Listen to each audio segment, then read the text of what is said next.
જય શ્રી કૃષ્ણ મિત્રો, કેમ છો બધા? મજામાં જશો તો આજના વ્લોગમાં આપણે લઈને આવ્યા છે જે શોર્ટ વિડીયો આપણી વાયરલ થઈ હતી નજરની.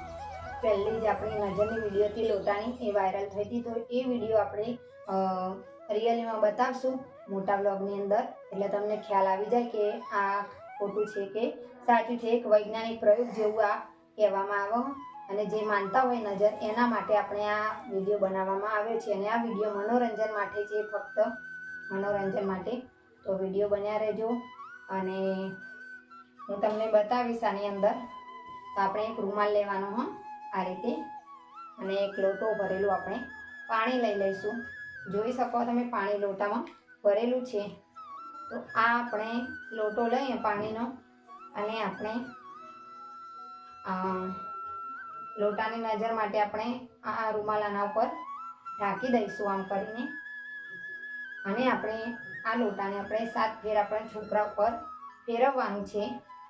ફેરવી અને પછી આપણે ઊંધો વાળી અને આપણે જ્યાં બાયણું હોય કે બારી હોય ત્યાં આપણે લટકાવવામાં આવે છે. અને બધા એમ કહે છે કે જ્યાં સુધી નજર ના વળે ત્યાં સુધી અંદરથી પાણી ટપક્યા કરે છે, અને ટપકી રહે પાણી એટલે કે નજર વળી જાય છે, એવું બધા માન્યતામાં માને છે. બાકી આપણે તો નજરમાં પેલી માનતા નથી, પણ આ લોકો તમારા મનોરંજન માટે આપણે વિડીયો બનાવવામાં આવે છે. કારણ કે કોકને કમેન્ટ કરી હતી કે વિડીયો આખો બનાવો, તમને ખ્યાલ આવે કે કઈ રીતે તમે નજર વાળી છે.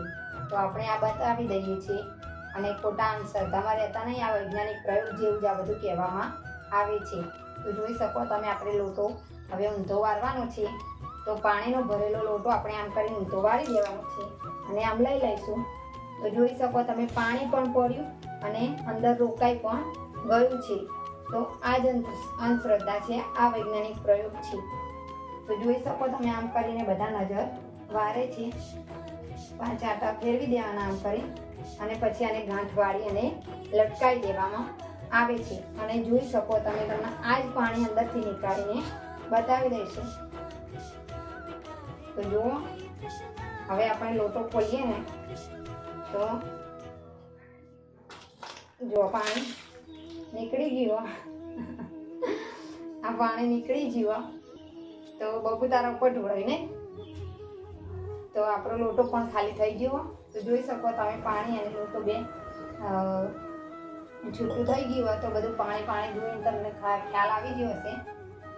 તો આ વિડીયો આગળ મોકલજો, તમારા મિત્રો સાથે શેર કરજો, અને લાઈક કમેન્ટ કરવાનું ના ભૂલતા મિત્રો. અને વિડીયો કેવો લાગ્યો તમને કમેન્ટમાં જરૂર લખી દેજો.